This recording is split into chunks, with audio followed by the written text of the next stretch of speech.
Dari kegelapan muncul jari-jari gaib dari hal-hal yang tak diketahui, ganjil, dan aneh. Bagian-bagian ini tidak memiliki tujuan lain selain untuk memancing kita ke dalam jurang yang mengancam, yang memaksa kita untuk menyerah pada gema misteri yang menghantui dan tak akan pernah terpecahkan. Nomor 20. Ada sebuah artefak kuno yang luar biasa dan membingungkan yang berada di Museum Inggris. Artefak itu sekarang telah menjadi kunci untuk membuka teknologi baru yang sangat sensitif yang diharapkan dapat membantu mendiagnosis penyakit manusia dan bahkan mendeteksi bahaya biologis di pos pemeriksaan keamanan. Semua fitur ini terdengar terlalu spesifik dan ajaib untuk menjadi kenyataan, tetapi itulah karakteristik yang digambarkan majalah Smithsonian untuk rahasia penuh warna yang dimiliki oleh piala Lycurgus Romawi. Sekilas, piala ini terlihat seperti cawan kaca hias lainnya. Sebuah mahakarya kaca Romawi yang menggambarkan adegan legendaris lainnya. Dalam kasus ini, detail emas yang dirangkai dengan halus menceritakan kisah Raja Lycurgos atau Lycurgos seperti yang dikatakan sebagian orang, dari Thrace, yang tampak terjerat dalam sulur-sulur tanaman yang tak kenal ampun. Saat menemukan cawan ini, para arkeolog langsung menemukan misteri di dalamnya. Sebuah misteri yang langsung terlihat jelas. Awalnya cawan ini tampak berwarna hijau giok, terutama saat disinari dari depan. Namun ketika disinari dari belakang, sesuatu yang benar-benar aneh terjadi. Warnanya berubah seolah-olah karena keajaiban. Cawan itu berubah menjadi merah tua, warna peringatan, warna cairan yang membuat kita tetap hidup. Teka-teki yang sangat membingungkan inilah yang membuat para ilmuwan kebingungan selama beberapa dekade. Akhirnya, setelah banyak penelitian, piala Lycurgos diserahkan ke Museum Inggris pada tahun 1950. Tetapi ceritanya belum berakhir. Piala itu tetap menjadi subjek analisis dan penyelidikan selama 40 tahun berikutnya. Karena para ahli mencari penjelasan yang masuk akal mengapa warnanya bisa berubah seperti itu. Jawaban itu baru ditemukan pada tahun 1990. Para peneliti dari Inggris berhasil mendapatkan pecahan-pecahan yang rusak yang kemudian mereka teliti di bawah mikroskop. Dan mereka menemukan sesuatu yang benar-benar luar biasa dan mungkin bahkan sedikit menakutkan. Para pengrajin Romawi adalah pelopor nanoteknologi. Ternyata para pembuat cangkir ini telah memasukkan serpihan kecil perak dan emas ke dalam kaca yang digiling hingga berdiameter sekecil 50 nanometer. Ini kurang dari 1/1000 ukuran sebutir garam. Campurannya sangat presisi dan disengaja, menunjukkan bahwa orang Romawi tahu persis apa yang mereka lakukan. Tampaknya, sekali lagi, peradaban kuno selangkah lebih maju dari kita, seperti yang selalu terjadi. Mereka menemukan nanoteknologi lebih dari 1000 tahun sebelum ilmu pengetahuan modern bahkan memikirkan konsep tersebut. Nomor 19. Pada tanggal 11 Maret 2011, para penghuni Palung Jepang mendapat kejutan besar. Sebuah gempa bumi dengan kekuatan dahsyat 9,1 skala Richter mengguncang lepas pantai timur laut Honshu, memicu tsunami besar yang tiba di pesisir hanya dalam waktu 30 menit, merobohkan tembok laut dan melumpuhkan 3 reaktor nuklir dalam beberapa hari berikutnya. Peristiwa ini kemudian dikenal sebagai gempa bumi dan tsunami Tohoku 2011. Itu adalah bencana yang meratakan rumah-rumah, menghancurkan lahan, memutus pasokan listrik dan merenggut ribuan nyawa. 15.899 korban jiwa tercatat, dengan 2.526 orang hilang dan lebih dari 6.000 orang terluka. 123.000 rumah runtuh dan 1 juta rumah lainnya mengalami kerusakan. Tsunami setinggi 12 kaki dan melaju dengan kecepatan 500 mil per jam menjadi penyebab utama sebagian besar kerusakan. Mereka yang selamat dari peristiwa mengerikan itu kehilangan rumah, makanan, dan harus hidup dengan gambaran menakutkan yang terpatri selamanya di benak mereka. Bersamaan dengan gambaran peristiwa yang sangat traumatis, statistik, dan kerusakan, terdapat sebuah misteri yang sulit dijelaskan. Itu adalah misteri tentang gelombang penampakan hantu yang diduga dan pertemuan-pertemuan tak dapat dijelaskan yang mulai terjadi setelah kehancuran akibat tsunami. Tepat ketika kehidupan di pesisir mulai kembali normal, penampakan aneh itu mulai terjadi. Para sopir taksi di daerah yang paling terdampak seperti Sendai atau Ichinomaki melaporkan beberapa kisah yang mengganggu. Beberapa sopir mengaku bahwa mereka menjemput penumpang yang secara misterius menghilang di tengah perjalanan sebelum sampai ke tujuan mereka. Seringkali, para penumpang memberikan alamat yang sudah tidak ada lagi di lingkungan yang telah dihancurkan oleh tsunami. Setelah tsunami, para supir taksi melaporkan kursi belakang yang terasa sangat dingin dan percakapan membingungkan dengan penumpang-penumpang gaib ini. Seringkali mereka tetap menyelesaikan rute meskipun penumpangnya sudah menghilang. Penduduk lain melihat sosok-sosok yang basah kuyup akibat tsunami, benda-benda yang bergerak tanpa sebab yang jelas, dan perangkat elektronik yang bertingkah aneh. Meskipun ada klaim para skeptis yang mengaitkannya dengan PTSD, para penduduk tetap pada cerita mereka, meninggalkan misteri yang menarik sekaligus menakutkan. Nomor 18. Palmyra, kota kuno yang dijuluki kota palem di gurun Suriah, adalah pusat perdagangan dan budaya yang vital serta menjadi oasis di jalur sutra antara Asia dan Eropa. Dengan menggabungkan budaya lokalnya yang khas ke dalam Kekaisaran Romawi, Palmyra kemudian memperoleh kemerdekaan di bawah Ratu Zenobia, membentuk Kekaisaran Palmyra dengan menganeksasi sebagian wilayah Kekaisaran Romawi Timur. Arsitektur kota ini mencerminkan perpaduan warisan Mesopotamia, Semit, Levant, Persia, dan Islam. Meskipun terdapat banyak catatan, dua pertanyaan telah lama membingungkan para sejarawan. Bagaimana 100.000 orang bisa bertahan hidup di padang pasir dan mengapa kota itu dibangun di sana? Peneliti dari Norwegia dan Suriah memecahkan misteri ini pada pertengahan tahun 2000-an. Mereka menemukan bahwa padang stepa yang kering itu dulunya hijau, didukung oleh waduk-waduk air di Palmyra dan desa-desa pertanian di sekitarnya. Komunitas-komunitas ini mengumpulkan curah hujan tahunan sekitar 6 inci melalui saluran untuk membasahi lahan pertanian, sehingga menyediakan pasokan makanan yang stabil. Lokasi kota itu strategis, bukan kebetulan. Lokasi ini menyediakan alternatif selain jalur sungai yang dikuasai oleh kerajaan-kerajaan yang memungut pajak tinggi. Bangsa Persia atau Parthia menguasai wilayah timur dan bangsa Romawi menguasai wilayah barat. Para pelancong yang ingin menghindari pajak sungai yang sangat tinggi ini menyeberangi gurun. Melihat tren ini, orang-orang yang berpandangan strategis mendirikan Palmyra sebagai pusat perdagangan bebas pajak dan tempat peristirahatan, yang berkontribusi besar terhadap kemakmuran kuno. Solusi dari misteri-misteri ini menjadikan Palmyra, kutip, bagian sejarah yang kini jelas. Nomor 17. Peristiwa-peristiwa aneh dan misterius tidak hanya terbatas pada gereja, langit, atau bayangan di lingkungan sekitar. Kejadian-kejadian menakutkan ini bisa terjadi di mana saja dan siapapun bisa menjadi saksi saat peristiwa itu terjadi. Tempat yang paling tidak diduga untuk terjadinya peristiwa yang tak dapat dijelaskan adalah pusat antariksa. Jika peristiwa itu disaksikan oleh seorang pegawai resmi, hal itu benar-benar di luar dugaan. Namun pada tahun 1986 inilah yang benar-benar terjadi. Malam itu berangin di Houston, Texas, dan kegelapan mulai menyelimuti Johnson Space Center milik NASA. Malam itu, arsiparis NASA, Frank Shaw, baru saja mengakhiri giliran kerjanya dan berjalan menuju mobilnya di tempat parkir. Hari itu cukup sepi, tanpa kejadian berarti di kantor. Namun bagi Shaw, harinya akan menjadi jauh lebih menarik. Tapi tidak seperti yang ia harapkan, karena saat ia mendekati kendaraannya, sang arsiparis berhenti setelah melihat sesuatu bergerak dari sudut matanya. Kepalanya mendongak, mengarahkan pandangannya ke puncak gedung besar pusat antariksa Johnson. Dia memicingkan mata pada sesuatu yang membuat bulu kuduknya merinding, dan berharap seandainya dia masuk ke mobilnya lebih cepat. Di puncak tertinggi bertengger sesuatu yang tak menimbulkan apapun selain teror. Itu adalah makhluk yang belum pernah dilihat sebelumnya, besar dan hitam legam seperti malam. Makhluk itu memiliki sayap kelelawar besar yang menyerupai gargoyle.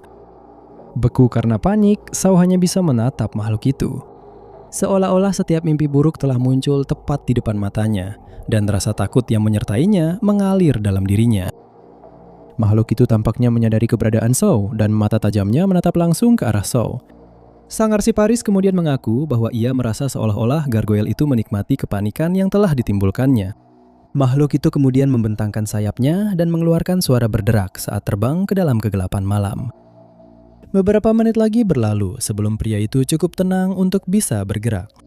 Dia masuk ke dalam mobilnya dengan tubuh gemetar lalu mulai perjalanan pulang. Di rumah, keluarganya sudah menunggu kedatangannya. Dia pulang lebih larut dari biasanya, membuat mereka khawatir. Begitu Shaw tiba di rumah, mereka langsung menyadari bahwa ada sesuatu yang tidak beres. Shaw tampak pucat dan terengah-engah, lalu ia mulai menceritakan kisah paling gila yang pernah mereka dengar. Tentu saja keluarganya tidak mempercayainya dan mengira bahwa ia pasti salah menafsirkan apa yang telah ia lihat. Bersama-sama, mereka memutuskan bahwa Shaw tidak boleh menceritakan penampakan itu kepada siapapun, dan Shaw menepati janjinya sambil berusaha melupakan kejadian malam itu. Namun, dihantui oleh pikiran tentang makhluk mengerikan ini, Shaw akhirnya curhat kepada seorang teman yang juga merupakan atasannya. Mengira akan langsung dipecat saat itu juga, Shaw justru terkejut senang dengan respons yang diterimanya. Atasannya memberitahunya bahwa dia bukanlah orang pertama yang pernah melihat gargoyle itu. Konon, sebuah berkas sudah dibuka setelah penampakan sebelumnya dan kematian 2 penjaga yang tidak dapat dijelaskan di pusat antariksa itu. Shaw merasa lega, tetapi kenyataan bahwa dia tidak gila atau membayangkan makhluk itu justru menimbulkan serangkaian pertanyaan baru dan risiko yang lebih besar. Apa yang sebenarnya dilihat oleh dia dan para saksi lainnya di Houston? Nomor 16. Dalam kitab non-kanonik Makabe pertama dan kedua, kita mempelajari tentang pemberontakan Makabe, sebuah peristiwa penting yang dijelaskan dalam konteks Alkitab mengenai Yerusalem kuno pada masa Helenistik. Dalam Makabe pertama pasal 1 ayat 33, kita menemukan ayat, lalu mereka memperkuat kota Daud dengan tembok yang sangat kokoh dan menara-menara yang kuat, dan itu menjadi benteng mereka. Para sejarawan yang telah membedah berbagai aspek peristiwa Alkitab percaya bahwa ayat tersebut merujuk pada pembangunan dan pendirian Akra. Inilah ciptaan tersebut, simbol penindasan asing, yang menjadi titik fokus konflik di tengah pemberontakan, di mana pemberontakan Yahudi melawan kekuasaan Seleucid dan pengaruh Helenistik. Pemberontakan itu dipimpin oleh Yudas Makabe dan saudara-saudaranya, yang ingin merebut kembali kebebasan beragama.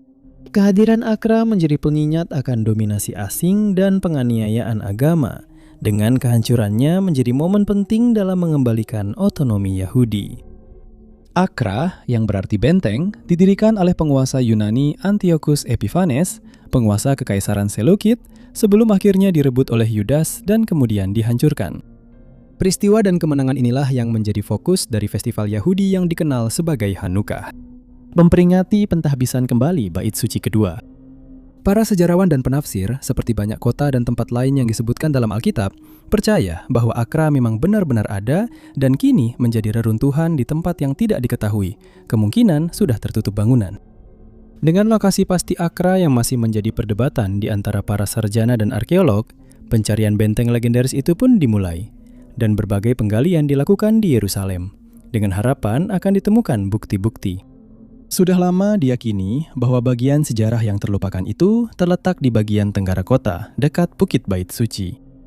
Potongan dinding benteng, tembikar, dan artefak lainnya menunjukkan hal itu, tetapi penggalian demi penggalian tidak menghasilkan reruntuhan yang dapat mengonfirmasi. Misteri lokasi Akra telah menghantui para sejarawan selama lebih dari 1 abad, dengan setiap ekspedisi yang gagal semakin mengurangi harapan untuk menemukannya, dan memaksa mereka untuk mempertimbangkan apakah 2 sumber yang membicarakan tentang Akra, yaitu Kitab Makabe dan tulisan-tulisan Josephus Flavius, menyarankan penempatan benteng yang benar, yaitu bahwa benteng itu berada di dalam batas-batas kota Daud. Ternyata kedua sumber itu tidak akurat. Tanpa diduga, setelah kehilangan semua harapan untuk menemukan Akra, para arkeolog Israel akhirnya membuat terobosan pada November 2015. Otoritas barang antik Israel di Yerusalem telah melakukan penggalian di tempat parkir Givati sejak tahun 2005. Dan selama beberapa tahun berikutnya, semakin banyak petunjuk mulai membentuk gambaran yang sangat berbeda tentang di mana benteng itu didirikan. 1 dekade setelah penggalian dimulai pada tahun 2015, Akra ditemukan. Terletak di luar tembok kota di sebuah bukit, sebuah lokasi strategis yang memungkinkannya mengawasi lembah berpenduduk di bawahnya. Penempatannya akan memungkinkan pengendalian semua lalu lintas menuju kuil di Bukit Bait Suci. Reruntuhan itu telah lama dilapisi plester berulang kali, dan baru akan muncul kembali setelah 10 tahun pengikisan, penyikatan, dan pengelupasan secara hati-hati terhadap lapisan-lapisan generasi yang menutupinya. Di bawah tumpukan kehidupan masa lalu, terdapat sisa-sisa menara yang diperkuat, sebuah tembok yang kokoh, dan tanggul pertahanan yang curam. Setelah memastikan penemuan mereka, para arkeolog kemudian menemukan koin, kendi anggur, potongan senjata, serta batu-batu pelontar dan ujung anak panah yang sama yang dulu diluncurkan oleh pasukan Hasmonea dalam upaya mereka menaklukkan Akra. Nomor 15. Desas-desus tentang mujizat sering membuat banyak orang bertanya-tanya apakah itu benar-benar peristiwa suci, tipuan, atau manifestasi histeria massal. Ketika berbicara tentang penampakan Bunda Maria dan pesan ilahinya yang diduga, yang kadang-kadang menjadi berita, kita juga tidak bisa tidak bertanya-tanya hal yang sama. Hal itulah yang terjadi dalam peristiwa ajaib lainnya yang dimulai pada 12 Januari 1973. Suster Agnes Katsuko Sasagawa, seorang biarawati Jepang yang tuli, adalah orang pertama yang mengalami penglihatan aneh yang tidak dapat dijelaskan. Hari itu, dia melihat cahaya terang memancar dari tabernakel, sebuah kotak terkunci yang dihias indah yang menandakan kehadiran Tuhan di tengah umat. Itu adalah sesuatu yang misterius dan tentu saja membuat Suster Agnes terkejut. Akhirnya, pikiran tentang hal itu memudar dari benaknya. Namun 2 hari kemudian, cahaya misterius itu muncul kembali, menandai awal dari serangkaian fenomena aneh yang akan ia alami. Pada tanggal 28 Juni, biarawati itu mengalami tiba-tiba munculnya apa yang diduga sebagai stigmata, yaitu luka-luka yang muncul secara acak di kulit seseorang, seringkali berhubungan dengan penyaliban. Luka itu muncul di tangan kirinya dan berbentuk salib. Tangan Suster Agnes menjadi berwarna merah dan berdenyut kesakitan. Setelah mengakui hal ini, sebuah patung kayu Maria di dekatnya tiba-tiba menyala. Hari-hari berlalu tanpa kejadian lain sampai awal Juli, ketika sosok itu akhirnya memutuskan untuk berbicara kepadanya. Saat berdoa di kapel, sebuah patung perawan Maria yang diberkati dipahat dari satu balok kayu pohon katsuya menjadi wadah untuk sebuah pesan. Sebuah suara keluar dari patung itu. Suara yang secara ajaib bisa didengar oleh Suster Agnes. Suara itu mengatakan bahwa ketuliannya akan segera disembuhkan. Dia juga diperintahkan untuk berdoa sebagai penebusan dosa manusia dan melaporkan kepada atasannya segala sesuatu yang telah dia saksikan. Pada hari yang sama, suster-suster lain dari gereja melihat cairan merah menetes dari tangan patung itu. Pada 4 kesempatan, aliran itu terulang kembali, menyebabkan gelombang ketakutan dan juga rasa ingin tahu menyelimuti gereja. Konon, luka yang membekas di tangan patung itu tetap ada selama berbulan-bulan sebelum secara misterius menghilang pada tanggal 29 September. Para suster kemudian menyadari bahwa keringat mulai muncul di leher dan dahi Bunda Maria. Beberapa hari setelah itu, Suster Agnes menerima pesan kedua. Kali ini, suara itu menjelaskan bahwa murka Tuhan yang kian memuncak menandakan bahwa hukuman besar akan dijatuhkan kepada seluruh umat manusia. Sekali lagi, biarawati itu diperintahkan untuk melaporkan kepada atasannya tentang apa yang telah ia dengar. Pada tanggal 13 Oktober, Suster Agnes menerima pesan ketiga dan terakhir dari penampakan itu, yang kemudian disebut Bunda Maria Akita. Suara itu memulai dengan menyatakan bahwa pesan tersebut akan diteruskan kepada atasannya. Dia diduga menjelaskan bahwa manusia tidak bertobat juga tidak memperbaiki diri, dan karena itu Bapa akan menjatuhkan hukuman besar kepada umat manusia. Biarawati itu mengaku bahwa suara itu memberitahunya bahwa iblis akan menuai banyak jiwa, dan tidak akan ada pengampunan atas peningkatan dosa-dosa. Kata-kata yang disampaikan kepada para suster lainnya dan atasan mereka menimbulkan ketakutan. Itu sangat mengancam, dan yang membuatnya semakin mengerikan adalah cairan penting yang diduga akan mengalir dari mata patung itu selama 6 tahun ke depan sebelum tiba-tiba berhenti. Sebuah penyelidikan diluncurkan terkait peristiwa ini, dan Gereja Katolik Jepang mengakuinya sebagai peristiwa yang otentik. Mereka meyakini itu adalah peristiwa suci, tetapi komunitas ilmiah tidak bisa memahaminya. Apa sebenarnya yang terjadi di sini? Apakah semuanya hanya tipuan seperti banyak kasus lainnya? Ataukah ada sesuatu yang lebih jahat dan mengancam yang sedang terjadi di sini? Nomor 14. Illinois modern dulunya adalah rumah bagi Cahokia, sebuah kota kuno yang dikenal karena budayanya yang unik dan gundukan tanah besar yang digunakan untuk rumah, pemakaman, dan upacara. Sekitar 120 gundukan membentang di area seluas 15 km persegi mendukung komunitas yang ramai terdiri dari petani, pengrajin, dan ahli astronomi. Cahokia dimulai pada tahun 700 Masehi dan berkembang pada tahun 1050 Masehi menjadi sebuah metropolis yang lebih besar dari London atau Paris. Namun hanya 200 tahun kemudian, seluruh peradaban itu lenyap tanpa penjelasan, meninggalkan hanya gundukan tanah sebagai peninggalan. Selama berabad-abad, nasib orang-orang Cahokia tetap menjadi misteri, dengan teori-teori yang terbatas pada bencana politik atau lingkungan tanpa bukti konkret.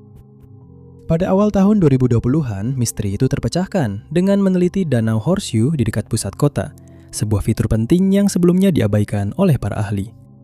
Pengerukan danau untuk mencari bukti aktivitas manusia mengungkapkan bahwa Cahokia secara rutin mengalami banjir sebelum didirikan, sebuah ancaman yang sempat mereda sehingga kota itu bisa berkembang. Secara tak terduga, sekitar tahun 1200 Masehi, banjir besar kembali terjadi.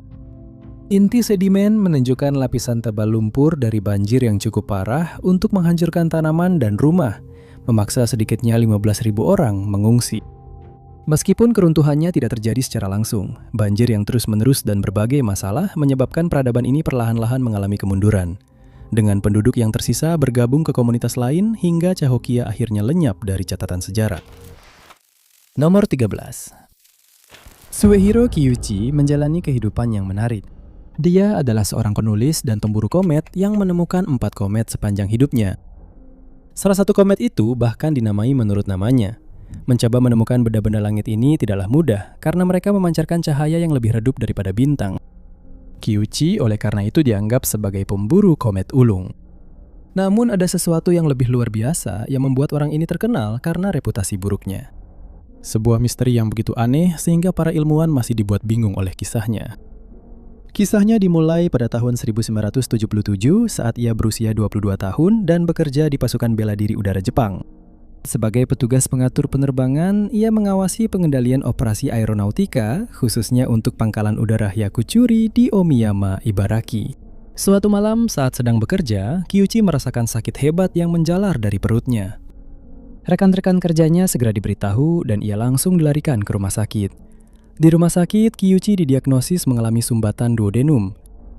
Kondisi ini bisa berakibat fatal, nasib yang tak bisa dihindari pemuda itu. Setelah beberapa menit mencoba untuk menyadarkannya, ia dinyatakan meninggal dunia. Dan begitulah akhirnya. Para dokter melepas pakaian medis mereka dan persiapan sedang dilakukan untuk jenazahnya. 30 menit kemudian, staf rumah sakit sudah kembali ke rutinitas mereka seperti biasa. Lalu, sesuatu yang benar-benar tak bisa dijelaskan terjadi. Kuchi terbangun. Dia hidup kembali seolah-olah dia hanya tertidur lelap, padahal sebenarnya tidak. Beberapa dokter hadir saat dia meninggal dan upaya mereka untuk menghidupkannya kembali sia-sia. Meskipun banyak orang akan mengira bahwa Kuchi setelah begitu lama pergi akan mengalami kerusakan otak atau masalah kesehatan lainnya, dia ternyata baik-baik saja kecuali dia mengalami peristiwa aneh selama masa istirahatnya yang hampir abadi. Sesampainya di kegelapan total, Kuchi melihat sebuah cahaya di kejauhan. Cahaya itu ternyata adalah sebuah terowongan yang entah kenapa membuat Kuchi merasa tertarik untuk mendekat. Begitu masuk, dia langsung berpindah ke sebuah tempat baru, penuh dengan bunga dan padang rumput yang subur bermekaran. Yang paling luar biasa, Kuchi mengaku bisa merasakan seluruh tubuhnya dengan sempurna. Dia berjalan tanpa alas kaki dan bisa merasakan tanah serta rumput di bawah kakinya. Dia segera menemukan sebuah sungai dengan sebuah perahu yang terapung di atasnya. Dia naik ke perahu itu dan menggunakan tangannya untuk mendayung, sebuah aktivitas yang melelahkan hingga membuatnya merasa letih saat sampai di seberang. Saat tiba di tepi sungai, Kuchi menyadari bahwa dia tidak sendirian. Sudah ada 5 orang asing yang mendekatinya, salah satunya bertanya mengapa dia ada di sana. Pria itu terlalu terkejut untuk berbicara dan bahkan tidak tahu jawabannya sendiri. Wanita dalam kelompok itu membawanya ke sebuah gunung dan di sanalah dia mengetahui siapa orang-orang asing itu. Mereka adalah sepupu dan kakek neneknya yang sudah meninggal. Setelah mengetahui hal ini, Kuchi bertemu dengan sebuah wajah di gunung yang mengatakan sesuatu kepadanya yang tidak bisa ia ingat. Beberapa saat kemudian, Kuchi mendapati dirinya terbangun di rumah sakit. Ia mengaku bisa merasakan bahwa napas dan detak jantungnya telah berhenti, tetapi ia belum sepenuhnya kembali ke tubuh fisiknya. Keluarganya yang mengelilinginya dengan pipi basah air mata tidak bisa mendengar sepatah kata pun yang ia ucapkan. Kuchi bahkan mengikuti ibunya keluar dari ruangan dan mendengar ibunya berbicara kepada saudari-saudarinya, memberitahu mereka tentang kepergiannya. Setelah Kuchi hidup kembali dan keluarganya tertegun, ia mampu mengingat percakapan yang didengarnya antara ibunya dengan kedua saudarinya. Mereka semua dibuat tercengang oleh pernyataan ini. Setelah itu, Kuchi mulai mengingat kembali peristiwa-peristiwa lain yang pernah ia alami. Dalam salah satu pengalamannya, ia pernah melakukan perjalanan ribuan tahun ke masa banjir besar. Ia menemukan bahwa air tersebut berasal dari sebuah komet yang terbang terlalu dekat dengan bumi. Daya gravitasi telah menarik es dari komet ke atmosfer bumi, menyebabkan hujan deras yang luar biasa hingga permukaan laut naik 2000 meter dalam sekejap. Konon, Kuchi mengalami penciptaan alam semesta. Dia mengaku telah kembali ke masa lalu hingga ke awal mula segalanya.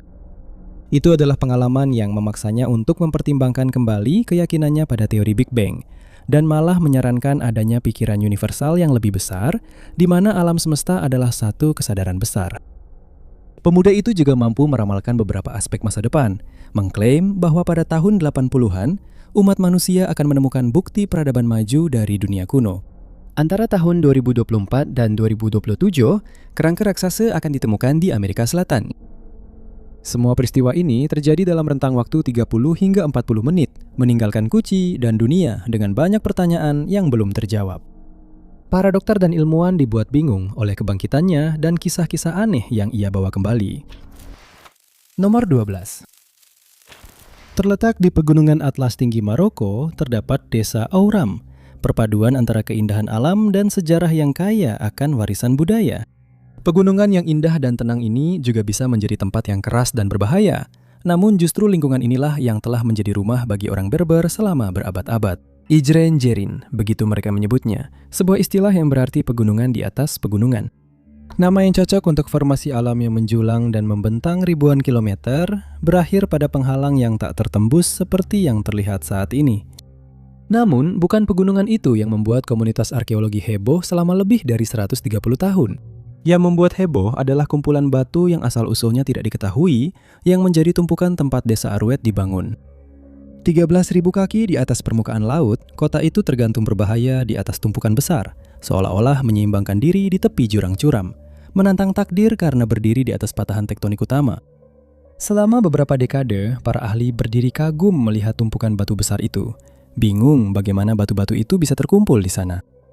Hanya teori-teori yang ditawarkan sebagai pengganti jawaban, seperti gagasan bahwa pergerakan gletser yang menempatkan batu-batu itu di sana. Namun, pada tahun 2014, sekelompok ilmuwan akhirnya memecahkan misteri itu dan menyimpulkan bahwa tumpukan batu tersebut berasal dari aktivitas seismik yang terjadi sekitar 4.500 tahun yang lalu. Melalui teknik penanggalan dan analisis, teori tersebut terbukti sebagian benar. Sebuah gletser mungkin pernah ada di sana, mengikis permukaan tebing dan membuatnya rentan terhadap runtuhan. 7.000 tahun kemudian, saat tebing itu sudah tidak stabil dan rentan runtuh, para peneliti menemukan bahwa sebuah gempa bumi mengguncang pegunungan, memicu longsoran batu besar. Reruntuhan itu jatuh ke dasar gunung, menumpuk satu sama lain, membentuk gundukan tersendiri. Sesar tektonik besar di dekatnya menambah bukti pendukung terhadap gagasan ini. Geomorfolog Philippus Hughes dan rekan-rekannya bergabung untuk memecahkan misteri yang telah lama ada ini. Dengan meneliti usia batuan di sana, mereka menemukan isotop berilium-10 yang terbentuk ketika sinar kosmik mengenai kuarsa di batuan permukaan. Tingkat isotop ini dapat menentukan kapan batuan tersebut mulai terpapar udara terbuka, yang pada akhirnya mengungkapkan kapan endapan itu terbentuk. Menentukan usia mereka memungkinkan para peneliti menelusuri catatan dan mengidentifikasi bencana alam yang kemudian mengarah pada penemuan gempa bumi yang terjadi 4.500 tahun lalu. Longsoran yang menghancurkan dan tumpukan batu yang tidak lagi misterius itu menawarkan lokasi yang sempurna untuk membangun sebuah desa di atasnya. Namun di balik unsur yang dulunya penuh teka-teki ini, masih ada lebih banyak misteri di Ararat, dengan beberapa penyakit misterius yang tercatat di antara mereka yang pernah berkunjung ke sana. Beberapa orang bahkan mengatakan tanah itu terkutuk. Nomor 11. Apa sebenarnya yang jatuh di Virginia, Brazil? Inilah pertanyaan yang menjadi perbincangan hangat di tahun 1996 di tengah insiden Virginia, Roswell-nya Brazil sendiri, yang membuat masyarakat khawatir dan mencari jawaban yang tidak pernah mereka temukan. Kota ini di Minas Gerais, Tenggara Brazil, berpenduduk 100.000 jiwa dan sebagian dari mereka mulai membuat klaim aneh yang menyebabkan liputan media yang luas dan penyelidikan menyeluruh. Semuanya dimulai pada tanggal 13 Januari 1996, ketika Carlos de Souza sedang menuju Minas Gerais dari Sao Paulo. Dia berniat untuk bertemu dengan beberapa temannya hari itu. Mereka berencana untuk terbang dengan beberapa pesawat, namun selama perjalanan, Carlos menyaksikan sebuah peristiwa yang tak dapat dijelaskan. Dia melihat sebuah objek aneh berbentuk cerutu yang menuju langsung ke arahnya. Dia tidak bisa mengetahui apa itu, tetapi bagian belakangnya tampak mengalami kerusakan yang cukup parah. Menurutnya, benda itu tampak seperti telah ditembak. Benda itu berada 300 meter di atas tanah dan dengan cepat kehilangan ketinggian. Tepat sebelum mencapai jalan raya, Carlos melihat benda itu tiba-tiba berputar penuh, terbang ke arah sebaliknya, meluncur sesaat, lalu jatuh menabrak tanah secara langsung. Carlos menepikan mobilnya dan berjalan menuju lokasi di mana dia melihat UFO itu jatuh. Dia menemukan bahwa benda itu mendarat darurat di dekat sebuah rumah berwarna putih. Benda itu mengeluarkan cairan kimia yang membakar rumput sepanjang 40 meter. Benda yang dia lihat itu berukuran sekitar sebesar sebuah bas sekolah, dan sekarang ada puing-puing yang berserakan di sekitarnya saat benda itu tertanam di tanah. Carlos mencium aroma amonia dan menemukan puing-puing aneh seperti foil yang bisa membentuk dirinya sendiri kembali. Militer datang dan memerintahkannya untuk menjauh. Seminggu kemudian, para siswa melihat makhluk di dekat gedung olahraga, tetapi militer dengan cepat memblokade area tersebut. Pada sore yang sama, sekelompok 3 wanita mengaku telah melihat makhluk berkaki 2 yang berasal dari luar bumi. Makhluk itu sedang berjongkok di sebidang tanah kosong yang terbengkalai di kota. Makhluk itu setinggi 5 kaki dan memiliki kepala yang besar. Mereka mengklaim bahwa makhluk itu kurus dengan kulit coklat dan berminyak. Hari itu akan berakhir dengan beberapa penampakan makhluk luar angkasa yang tak dapat dijelaskan, dan setidaknya 1 laporan UFO. Peristiwa aneh dan mengganggu itu tetap tidak dapat dijelaskan dan terus membuat gelisah siapapun yang mendengarnya. Nomor 10. Masuk ke dalam daftar 7 penemuan arkeologi paling misterius di bumi adalah Injil Lot Maryam. Sebuah artefak yang memang pernah cocok masuk dalam daftar tersebut. Buku itu setidaknya berusia 1500 tahun dan berisi Injil yang tidak dapat diuraikan. Banyak orang telah mencoba memecahkan kode naskah kuno ini, tetapi semuanya gagal. Buku itu ditulis dalam bahasa Koptik Mesir yang selalu misterius, yang menggunakan alfabet Yunani. Sejak ditemukan, diyakini bahwa seperti Injil-Injil lainnya, Injil ini menggambarkan kelahiran, kehidupan, dan kematian satu-satunya putra Maria. Ini hanyalah sebuah asumsi, karena bahasa yang digunakan untuk menyandikan bagian-bagian rahasia tersebut tidak dapat dipecahkan. Akhirnya Injil undian Maria memudar dari pandangan publik meskipun masih menempati banyak ruang dalam benak beberapa sejarawan. Para sejarawan sangat terpesona dengan buku kecil ini dan berusaha mengungkap kebenaran yang tersembunyi di dalam halamannya.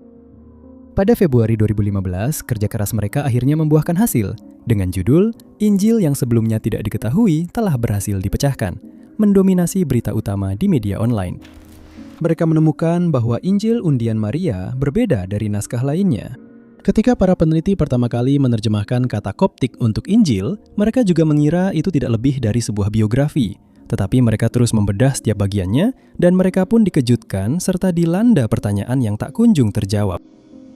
Apakah Injil Lot Mary berkaitan dengan ramalan terlarang? Paragraf pembuka memang menyesatkan pembaca. Tertulis, kutipan, Injil Lot Mary, ibu dari Tuhan Yesus Kristus, kepada siapa Gabriel, malaikat agung, membawa kabar baik. Dia yang maju dengan sepenuh hati akan mendapatkan apa yang dia cari. Hanya saja, janganlah bimbang. Saat mereka terus mengurai bahasa kuno itu, mereka menemukan bahwa Injil itu bukanlah kisah hidup, melainkan seperti bola peramal, alat untuk meramal masa depan, penolong yang memecahkan masalah bagi orang-orang. Sekarang dikenal sebagai buku ramalan, upaya mereka mengungkapkan serangkaian 37 pertanyaan dan jawabannya dengan sangat sedikit menyebutkan Yesus. Teks yang sering digunakan itu tampaknya digunakan untuk tujuan ramalan. Seseorang yang mencari jawaban atas pertanyaan yang mengganggu pikirannya mungkin akan mencari individu yang memiliki naskah ini. Pertanyaan itu akan diutarakan dan proses pemilihan secara acak akan mengungkap solusi dari masalah tersebut. Pemilik buku itu akan menjadi peramal yang akan menafsirkan ramalan tertulis dan menjelaskan bagaimana individu yang menghadapi masalah tersebut harus merespons. Setiap dari 37 bagian ditulis secara samar sehingga masing-masing terbuka untuk ditafsirkan. Ramalan nomor 34 misalnya berbunyi, "Majulah segera, ini adalah sesuatu dari Tuhan. Kamu tahu bahwa, lihatlah, selama berhari-hari kamu sangat menderita, tetapi itu tidak menjadi masalah bagimu karena kamu telah sampai di pelabuhan kemenangan." Yang mendominasi teks-teks tersebut adalah berbagai gambaran tentang kesulitan, kekerasan, penderitaan, dan sesekali ancaman. Meskipun banyak buku ramalan telah ada di masa lalu yang secara khusus dibuat untuk meramalkan masa depan penggunanya, naskah ini unik karena satu kata, Injil. Tim tersebut belum pernah menemukan buku ramalan lain di arsip yang disebut sebagai Injil. Nomor 9. Pada tahun 2019 terbentuk kerumunan yang terus membesar. Krisis awal pandemi mendominasi berita utama. Namun, bagi Meksiko, ketakutan yang mereka alami sangat berbeda. Sesuatu yang benar-benar jahat telah turun ke jalan, bersembunyi dalam bayang-bayang dan menakuti warga. Para penduduk Coida di wilayah Chiapas dibuat tidak bisa tidur, mengintip dari jendela mereka dan gemetar setiap kali mendengar suara. Penduduk kota itu terlalu takut untuk keluar rumah setelah gelap. Mereka percaya bahwa ada seseorang, sesuatu yang mengintai di bayang-bayang, menunggu kesempatan untuk menerkam.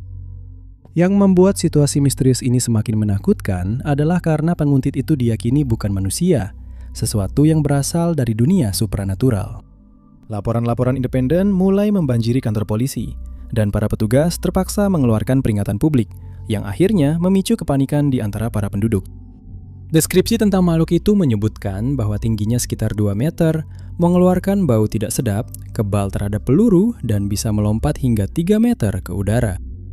Laporan-laporan tersebut menggambarkan adanya manusia serigala di Coida. Pada malam hari, penduduk bisa mendengar aumannya, dan beberapa bahkan pernah berhadapan langsung dengannya, membuat mereka pucat ketakutan. Penduduk telah melihat makhluk gelap itu berjalan di atas atap dan rumah-rumah tetangga. Mereka mengawasi dengan ketakutan dari jendela mereka, sebagian bersembunyi dan berharap makhluk itu tidak melihat mereka. Bukti fisik keberadaan makhluk itu juga mulai muncul. Bukti itu berupa jejak kaki yang memanjang dan bekas cakaran yang tak bisa dijelaskan, menggores dalam ke tanah yang keras. Keyakinan bahwa ada manusia serigala yang berkeliaran di jalanan begitu nyata, sehingga di tengah malam suara letusan senjata api terdengar. Beberapa warga yang berani melawan makhluk itu, namun justru menambah kepanikan di tengah masyarakat. Seorang pendeta gereja setempat bahkan menginstruksikan orang-orang untuk menyalakan lilin di luar rumah mereka, dengan keyakinan bahwa itu akan membawa kedamaian dan mengusir makhluk misterius ini. Polisi menyelidiki laporan manusia serigala yang semakin banyak di daerah Aguaje milik Coida, dan menemukan jejak kaki tanpa sosok pemilik dengan langkah sepanjang 10 kaki lebih besar dari manusia. Menyadari adanya bahaya, polisi secara aktif melakukan penyelidikan. Pada bulan April tahun 2020, 3 petugas di Barrio Nuevo menanggapi suara lolongan dan penampakan manusia serigala. Mereka menyaksikan makhluk yang melompati pagar setinggi 6 kaki dan berjalan di atas atap, mengonfirmasi laporan warga. Namun, kurangnya rekaman dan gambar manusia serigala Choto menimbulkan skeptisisme. Tanpa bukti fisik berupa foto, keberadaan manusia serigala itu tetap menjadi misteri. Penjelasan lokal segera bermunculan, mulai dari jaguar dan ocelot hingga kelelawar dan burung hantu. Dengan beberapa orang menyarankan bahwa para saksi mata hanya bingung dalam kegelapan. Manusia serigala dari Chiapas ditakdirkan untuk menjadi misteri abadi. Apakah itu histeria massal, hewan lokal, ataukah sesuatu yang lebih menyeramkan, makhluk dari cerita rakyat yang menebar ketakutan? Nomor 8. Ketertarikan terhadap kera raksasa yang menyendiri seperti Bigfoot dan Yeti mungkin berakar dari sejarah. Sebelum kedatangan Homo sapiens di Asia, primata terbesar yang pernah diketahui, Gigantopithecus, pernah ada. Kera-kera yang telah punah ini dengan tinggi 6 hingga 10 kaki dan berat antara 440 hingga 1100 pon berkeliaran di Tiongkok Selatan selama zaman Pleistosen dan mungkin juga meluas hingga ke Vietnam dan Thailand. Mereka mungkin hidup berdampingan dengan Homo erectus hingga 100.000 tahun yang lalu, meskipun hal ini belum dapat dipastikan karena sisa-sisa kerangka yang tidak jelas. Misteri kepunahan mereka yang bukan disebabkan oleh perburuan manusia akhirnya terpecahkan pada tahun 2024. Para peneliti menentukan bahwa ketidakmampuan spesies tersebut untuk beradaptasi menyebabkan kepunahannya sekitar 100.000 tahun yang lalu. Analisis iklim kuno dan fosil mengungkapkan bahwa Gigantopithecus terlalu besar dan terlalu terspesialisasi dalam pola makannya untuk bisa bertahan menghadapi perubahan iklim. Hal itu terjadi antara 700.000 hingga 600.000 tahun yang lalu, ketika wilayah tersebut mengering, mengubah hutan kanopi menjadi padang rumput yang dipenuhi semak. Makanan favorit mereka berupa buah-buahan kemudian menjadi langka. Keausan pada gigi mereka menunjukkan bahwa mereka terpaksa memakan kulit kayu yang kurang bergizi dan ranting kering karena keputusasaan. Berbeda dengan primata yang lebih kecil yang beradaptasi dengan mencari sumber makanan baru di puncak pohon, ukuran tubuh Gigantopithecus yang sangat besar dan gerakannya yang lambat membuat mereka tidak bisa beradaptasi, yang akhirnya menyebabkan kepunahan mereka. Nomor 7. Paul Harley adalah seorang pria keluarga. Dia memiliki seorang istri, 3 anak, dan cucu-cucu. Pada tahun 2014, dia bekerja sebagai tukang las jaringan rel mencari nafkah untuk keluarganya. Dalam beberapa tahun sebelumnya, pria yang saat itu berusia 53 tahun itu telah menghilang beberapa kali. Dia dikatakan mengalami masalah kesehatan mental yang menyebabkan dia pergi begitu saja secara acak. Tetapi dia selalu segera ditemukan dan diberi dukungan oleh keluarganya yang sangat mencintai dan peduli padanya. Namun, pada suatu hari Minggu, kehidupan keluarga Harley akan berubah selamanya. Pada tanggal 28 September 2014, Paul berjalan meninggalkan rumahnya di Whiteford Avenue, Dumbarton. Namun kali ini ada sesuatu yang berbeda. Pria itu memutuskan untuk tidak membawa ponsel, kartu bank, atau kunci rumahnya seperti yang biasa ia lakukan sebelumnya. Begitu keluarga menyadari bahwa dia tidak akan kembali, mereka melaporkan Paul hilang ke kantor polisi. Penyelidikan dilakukan, tetapi pria yang hilang itu juga adalah seorang dewasa yang pergi atas kemauannya sendiri. Tidak banyak yang bisa mereka lakukan untuk menemukan seseorang yang memang tidak ingin ditemukan. Harapan untuk menemukan Paul mulai memudar seiring berlalunya bulan. Meskipun begitu, mereka sangat ingin mengetahui apa yang sebenarnya terjadi. Meyakini bahwa ayah mereka tidak akan pernah meninggalkan mereka, anak-anak itu melakukan segala upaya untuk mengungkap misteri tersebut. Pencarian jawaban mereka melibatkan penggunaan detektif swasta, permohonan kepada publik, bahkan paranormal. Keluarga itu sebenarnya tidak percaya pada paranormal, tetapi mereka bersikeras memanfaatkan segala sumber daya yang tersedia bagi mereka. Beberapa dari para cenayang itu mengklaim bahwa dia, kutip, sudah tiada, dan yang lain menyarankan bahwa dia berada di dalam air. Tidak ada yang bisa menentukan di mana dia berada atau seperti apa nasibnya. Pencarian itu disebut sebagai mimpi buruk oleh anak-anaknya yang merasa hancur hati karena tidak ada petunjuk yang terungkap. Bulan demi bulan berlalu menjadi tahun dan segera harapan terakhir pun sirna. Paul Harley menghilang dan dia tidak ingin ditemukan. Tahun-tahun berlalu tanpa informasi baru, tanpa ada yang melihatnya dan tanpa jasad. Lalu sesuatu yang aneh terjadi. Pada tahun 2021, sebuah foto mulai beredar berasal dari Glasgow. Foto itu memperlihatkan seorang pria berpakaian hangat duduk di salju saat butiran salju turun di sekitarnya. Dan meskipun mereka tidak bisa melihat wajahnya, harapan keluarga Paul kembali menyala. Sebuah lembaga amal di Glasgow menawarkan tempat penampungan kepada seorang tunawisma pada tahun 2018 yang fotonya beredar dan diyakini sebagai Paul Harley, yang hilang sejak 2014. Keluarganya pergi ke Glasgow hanya untuk mengetahui bahwa foto itu sudah lama. Meskipun ada kemungkinan penampakan, seorang aktivis mengklaim bahwa pria dalam foto itu tidak ingin ditemukan, tetapi tidak bisa memastikan apakah itu benar-benar Paul. Paul menghilang beberapa hari sebelum rencana pindah membuat kepergiannya semakin membingungkan. Nomor 6. El Niño dan La Niña adalah pola iklim yang hanya terjadi di Samudra Pasifik, namun keduanya dapat memengaruhi cuaca secara global. Selama kondisi normal di Samudra Pasifik, angin pasat bertiup ke arah barat sepanjang garis khatulistiwa. Perairan menghangat dari Amerika Selatan dan kemudian bergerak menuju Asia. Untuk menggantikan air hangat ini, sebuah proses yang dikenal sebagai upwelling membawa air dingin dari kedalaman laut ke permukaan. El Niño dan La Niña adalah kebalikan satu sama lain, dua pola iklim yang menyimpang dari pola normal. Episode salah satunya dapat berlangsung antara 9 hingga 12 bulan setiap kali dan terjadi setiap 2 hingga 7 tahun. Kedua siklus tersebut diketahui dapat menyebabkan kebakaran hutan, memengaruhi cuaca, dan berdampak pada ekosistem secara keseluruhan. El Niño diketahui terjadi lebih sering dan ditandai dengan melemahnya angin pasat. Air hangat didorong kembali ke arah pantai barat Amerika. Istilah ini berarti anak laki-laki kecil dalam bahasa Spanyol dan pertama kali dicatat pada tahun 1600-an. Kejadian ini diketahui secara signifikan memengaruhi pola cuaca, menyebabkan musim kering di beberapa wilayah dan banjir di wilayah lain. Melalui analisis yang konsisten, para peneliti dan ilmuwan telah mempelajari banyak hal tentang pola iklim ini, yang seharusnya terdengar seperti fenomena aneh dan tak dapat dijelaskan. Tapi kita hampir tahu segalanya tentang mereka. Jadi, dari mana misterinya berasal? Ternyata, ketika para peneliti membuat asumsi dan pernyataan mereka tentang El Niño, mereka menjadi terlalu percaya diri dengan ide-ide mereka. Model ilmiah yang mencoba menjelaskan fluktuasi tersebut menyarankan bahwa goyangan bumi saat melintasi ruang angkasa adalah penyebab dari peristiwa-peristiwa tak terduga ini. Diklaim bahwa tingkat radiasi matahari yang bervariasi memengaruhi kekuatan kejadian-kejadian ini. Model-model tersebut menyeratkan bahwa peristiwa di masa lalu biasanya lebih lemah dibandingkan dengan yang kita alami saat ini. Namun baru-baru ini gagasan ini justru dipertanyakan dan sebuah elemen tak terduga muncul untuk memicu narasi tersebut. Kerang laut. Para peneliti percaya bahwa mereka telah memetakan secara akurat peristiwa El Niño di masa lalu. Namun, sekumpulan kerang laut yang tampak biasa saja justru menunjukkan hal sebaliknya.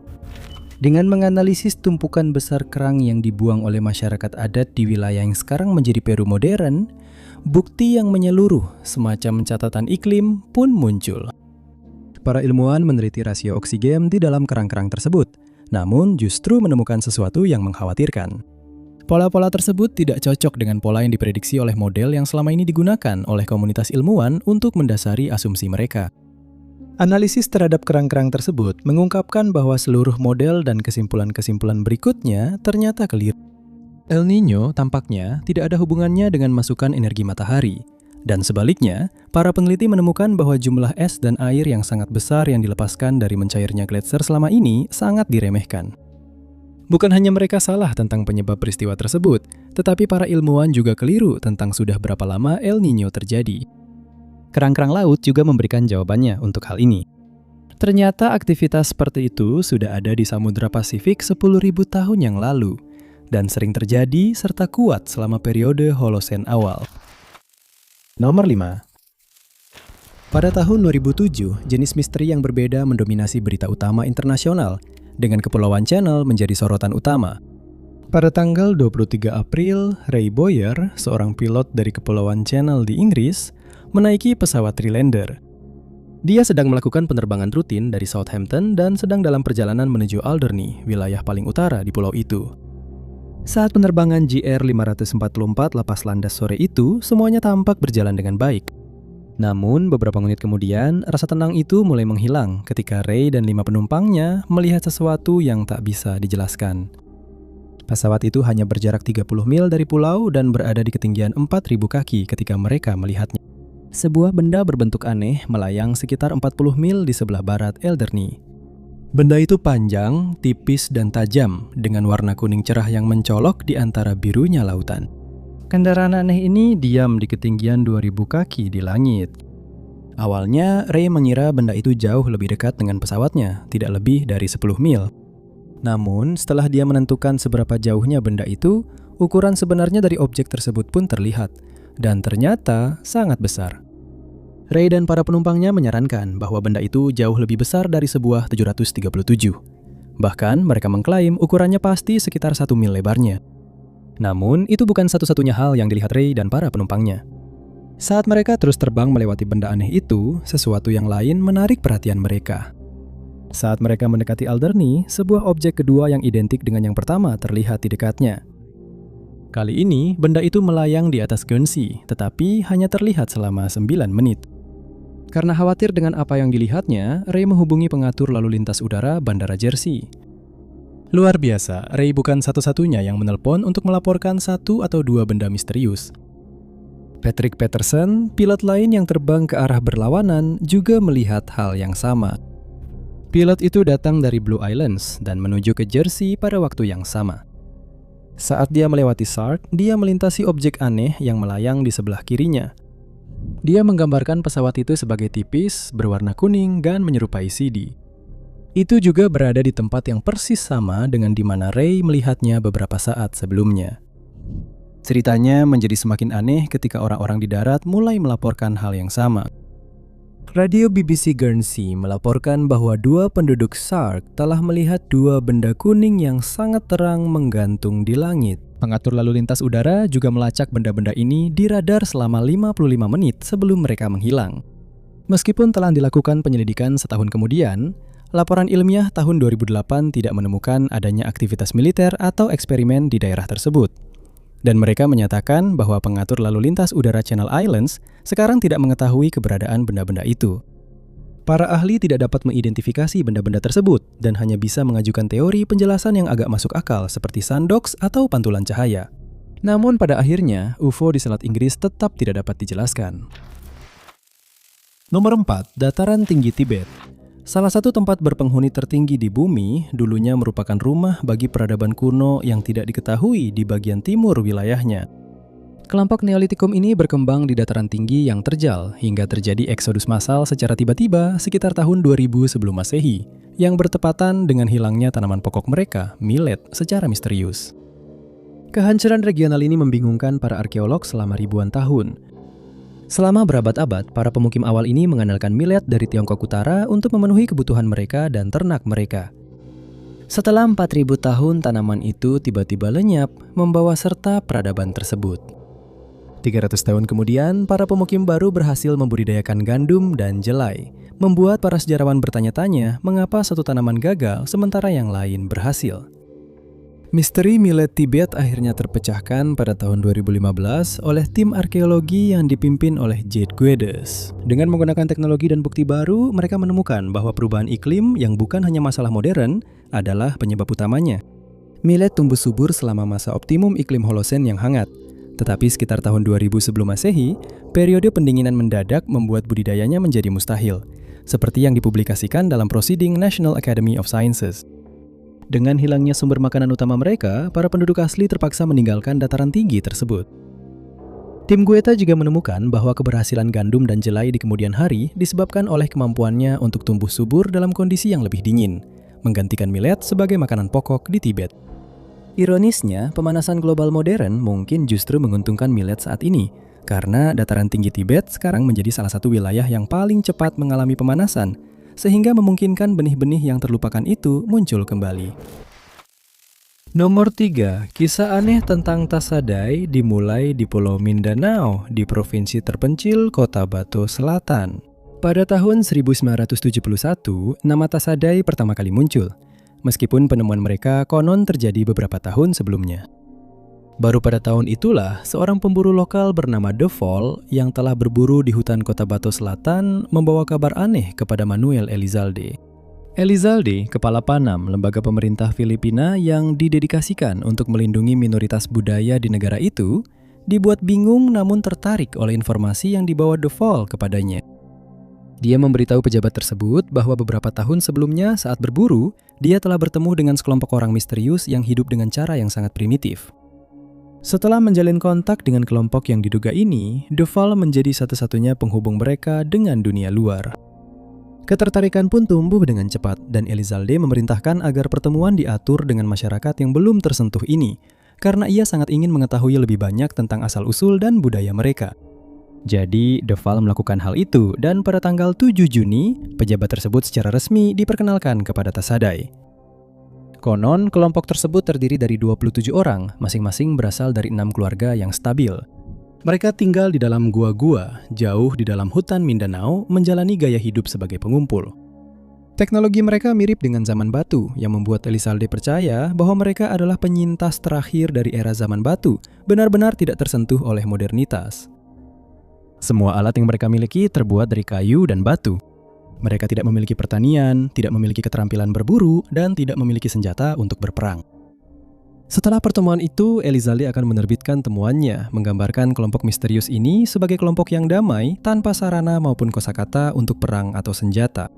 Mereka tidak menyimpan permusuhan dan hidup tanpa campur tangan dari luar.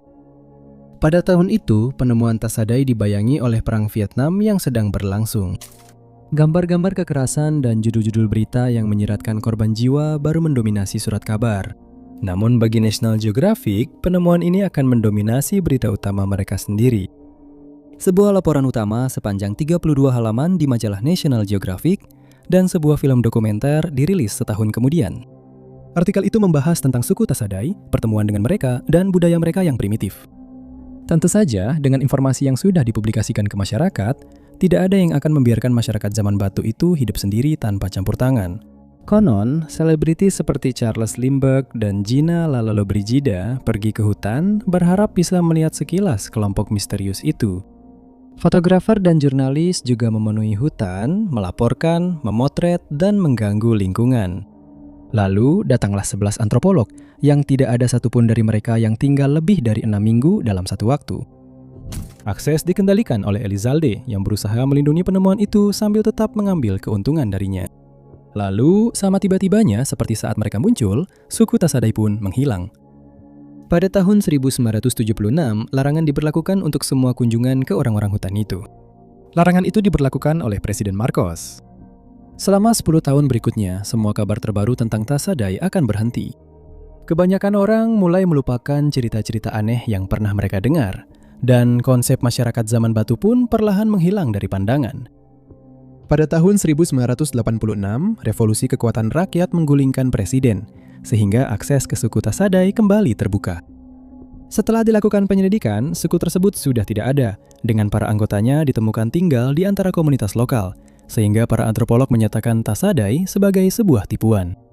Namun ahli bahasa Amerika Lawrence Reed kemudian menghabiskan 10 bulan bersama suku Tasadai dan menemukan bahwa mereka benar-benar terisolasi dengan praktik pertanian yang unik serta dialek yang berbeda.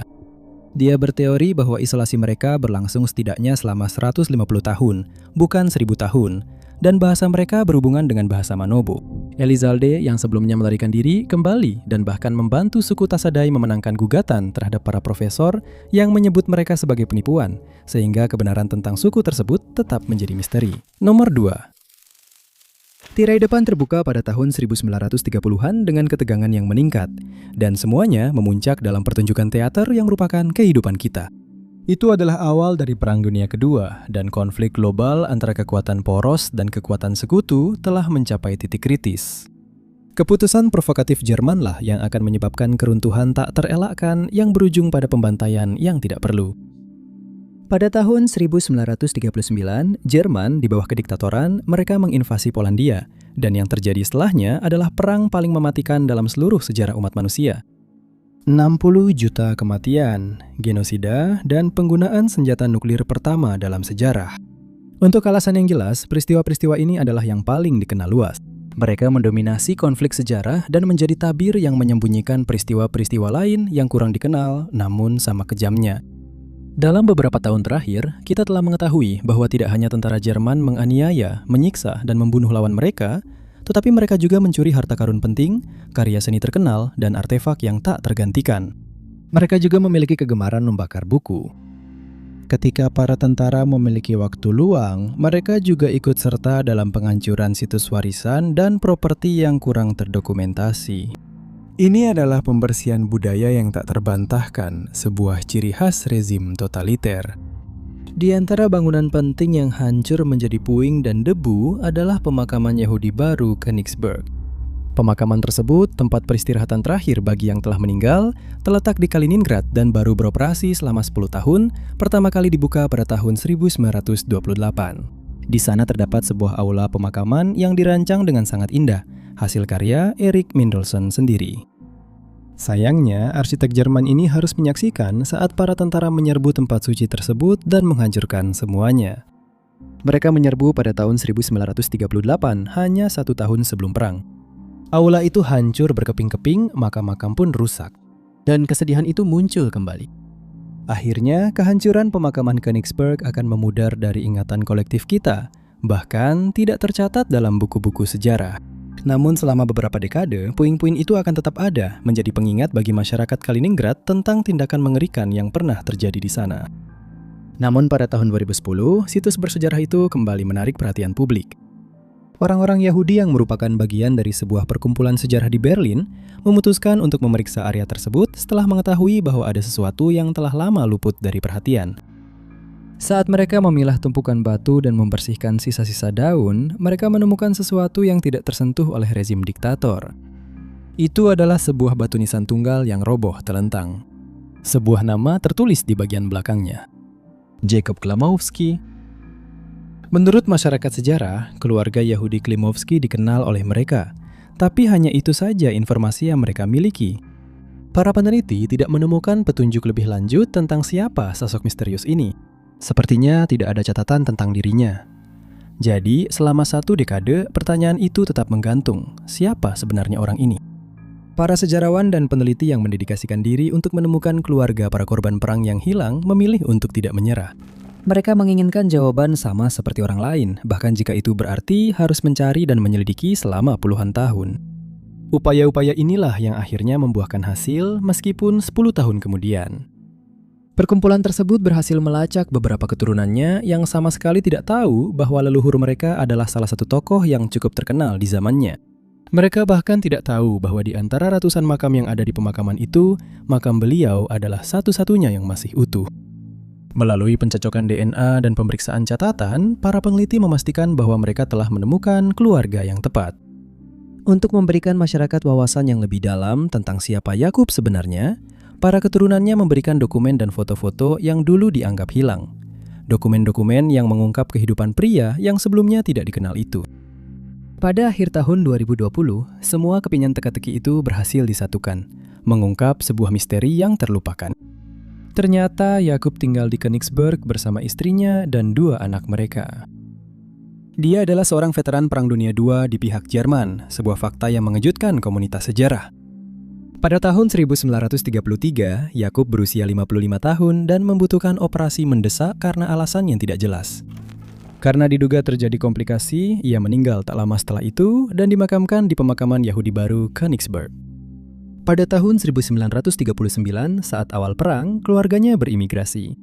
Cucu dan cicitnya akan tersebar ke seluruh dunia. Saat ini, mereka tinggal di Israel, Amerika Serikat, dan Swiss. Dan mereka sama sekali tidak tahu siapa kakek dan buyut mereka. Seorang pria, satu-satunya batu nisan yang tersisa. Sebuah misteri, seorang veteran, dan bukti bahwa tidak semua telah hilang. Nomor 1. Balon di laut menimbulkan teka-teki. Demikian judul salah satu artikel surat kabar tahun 1967. Itu menyiratkan sesuatu yang kekanak-kanakan. Balon selalu diasosiasikan dengan badut, pasar malam, dan perayaan. Tapi kenapa media begitu peduli dengan hiasan ulang tahun yang ada di lautan? Itu karena penemuan balon tersebut terjadi pada masa yang berbahaya, ketika benda apapun bisa saja disangka sebagai senjata. Bagaimanapun juga, itu adalah era Perang Dingin. Pada tanggal 29 Juni, sesuatu terlihat mengapung di perairan Samudra Atlantik. Itu adalah sebuah peti, tidak lebih besar dari kotak roti. Setelah ditemukan di lepas pantai Florida dekat Hallandale, ketegangan langsung muncul. Kabar telah tersebar bahwa hubungan diplomatik antara Uni Soviet dan Kuba telah menguat, yang menimbulkan ancaman lebih besar bagi Amerika Serikat. Jadi ketika peti itu terlihat terapung-apung di air, penjaga pantai Amerika Serikat segera dikirim untuk menyelidiki. Kecurigaan mereka langsung terkonfirmasi ketika peti itu ditemukan dengan cap milik Uni Soviet. Namun, alamatnya menunjukkan bahwa objek tersebut berasal dari Institut Sumber Daya Mineral Kuba. Dengan sangat hati-hati, kotak itu diangkat dari air dan penyelidikan lebih lanjut sedang dilakukan di kantor. Secara perlahan dan hati-hati, peti itu dibuka dan di dalamnya terdapat sesuatu yang benar-benar membingungkan. Sebuah teka-teki, seperti yang telah disarankan oleh judul beritanya. 7 balon kuning tergeletak di dalam peti itu, masing-masing dengan penutup karet hitam yang terpasang. Segera hal ini dicatat sebagai sesuatu yang aneh dan mungkin pertanda buruk, namun masih banyak pertanyaan yang belum muncul. Ketika pihak berwenang memeriksa peti itu lebih dekat, mereka menemukan daftar berat pada peti tersebut. Total berat paket tersebut adalah 50 kg atau sekitar 110 pon. Namun ketika ditimbang, beratnya hanya 13,6 kg atau 30 pon. Sebagian besar beratnya telah hilang, kemana sisanya pergi? Segera diketahui bahwa peti itu telah hanyut di perairan hingga 8 minggu. Diduga telah dikirim dari Leningrad, Rusia. Lama waktu peti itu terombang-ambing mungkin telah memungkinkan udara balon keluar. Dugaan bahwa balon-balon itu pernah diisi menimbulkan sebuah misteri. Di ruangan tempat peti itu berada, para petugas berkumpul dan sebuah kemungkinan yang menakutkan pun diutarakan. Bagaimana jika balon-balon itu diisi dengan gas beracun? Saran ini tentu saja bukanlah sesuatu yang mustahil. Era Perang Dingin adalah masa yang penuh kekerasan, dan segala cara untuk menghancurkan musuh pasti akan dieksplorasi oleh pihak-pihak yang terlibat. Tidak mengherankan jika perang biokimia akan dilakukan. Konsep yang mengerikan ini telah dieksplorasi secara menyeluruh, dan tidak ditemukan indikasi adanya racun atau toksin pada balon itu sendiri. Padahal, balon-balon tersebut telah melayang cukup lama. Tidak ada wilayah pesisir yang melaporkan adanya indikasi keracunan udara. Namun munculnya gejala mungkin saja tidak disadari atau dianggap sebagai flu biasa. Tanpa bukti yang dapat mendukung narasi apapun, 7 balon kuning itu disimpan di arsip. menunggu bukti lebih lanjut yang dapat memberikan penjelasan. Sementara itu, sekitar 200 km jauhnya di Marathon, sebuah peti kedua yang identik dengan yang pertama ditemukan hanyut. Rasa takut itu kembali muncul. Para ilmuwan dipanggil untuk menangani masalah ini dan menentukan bahwa isi yang mengisi balon-balon di peti pertama tidak lain hanyalah udara, yang justru semakin memperdalam misteri tersebut. Meskipun telah dilakukan penyelidikan secara menyeluruh dan imbauan untuk memberikan informasi, tidak pernah ada penjelasan yang muncul, meninggalkan 7 balon kuning Uni Soviet sebagai sebuah teka-teki yang mengerikan. Terima kasih banyak sudah menonton. Jika kalian suka dengan video ini, jangan lupa tekan tombol suka. Juga jangan lupa untuk berlangganan dan klik lonceng notifikasi agar selalu mengikuti semua unggahan kami selanjutnya. Tapi nama saya Top 5 Anons dan sampai jumpa di video berikutnya.